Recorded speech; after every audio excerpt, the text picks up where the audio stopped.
সকাল ভোট কেন্দ্রে গিয়ে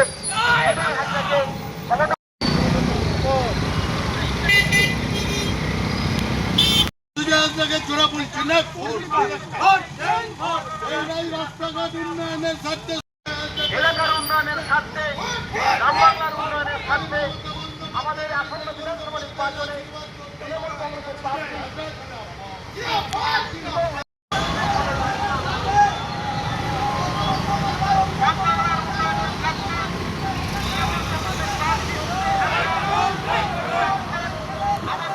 হাজরার উপস্থিতিতে আমাদের এই জনসংযোগ র্যালি চলছে। গ্রামের মা বোন ভাই বোনদের বলছি, আপনারা রাস্তার পাশে আসুন, রাস্তার পাশে এসে আমাদের প্রার্থী সুজয়দাকে স্বাগত জানান। বাদিকে দিনাজপুর হয়ে, লাড়াপাল হয়ে, মনিরা হয়ে চিকরপাড়া আমরা পৌঁছাবো। এই অঞ্চলে র্যালি চলছে। এই জনসংযোগ র্যালির সম্মুখেই আমাদের প্রার্থী সুজয় হাজরা আছেন। তাই প্রত্যেকটি মানুষকে বলছি, আপনারা বাড়ি থেকে রাস্তার পাশে আসুন, আমাদের প্রার্থীকে স্বাগত জানান। গ্রামের উন্নয়নের আছেন, গ্রামের মা বোন ভাই বোনদের বলছি, আপনারা রাস্তার পাশে আসুন, রাস্তার পাশে এসে আমাদের প্রার্থীকে স্বাগত জানান।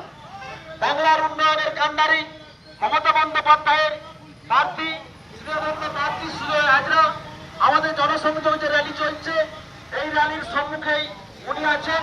তাই প্রত্যেকটি মানুষকে বলছি, আপনারা বাড়ি থেকে বাইরে এসে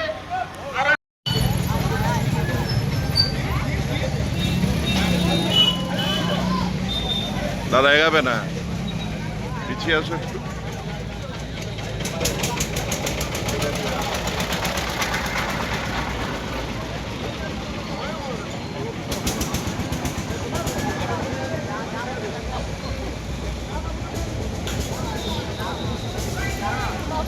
ঠিক আছে, ঠিক আছে।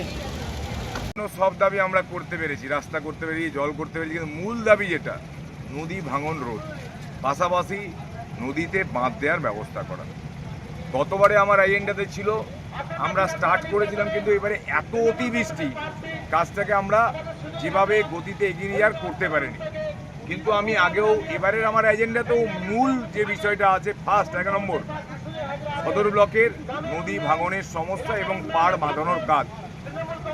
বালির বস্তা দিলাম, একটা বৃষ্টি আসবে উড়ে গেল, এরকম নয়, পার্মানেন্ট যাতে এই সমস্যার সমাধান করা যায় সেটা আমি এবারে এজেন্ডাতে রেখেছি।